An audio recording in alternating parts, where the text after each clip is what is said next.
अगर जमात इस्लामी और पीटीआई के साथ मिलकर मेयर लाती है तो हमारी तरफ से कोई रुकावट नहीं है।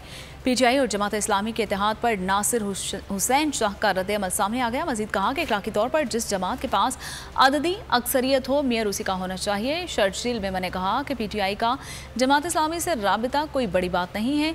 पीपीपी तमाम सियासी जमातों से मुलाकात करेगी। अगर जमात इस्लामी और पीटीआई के साथ मिलकर मेयर लाती है तो हमारी तरफ से कोई रुकावट नहीं है। पीटीआई और जमात इस्लामी के इत्तेहाद पर नासिर हुसैन शाह का रद्द-ए-अमल सामने आ गया। मजीद कहा कि इखलाकी तौर पर जिस जमात के पास अददी अक्सरियत हो मेयर उसी का होना चाहिए। शर्जील मेमन ने कहा कि पीटीआई का जमात इस्लामी से राबिता कोई बड़ी बात नहीं है।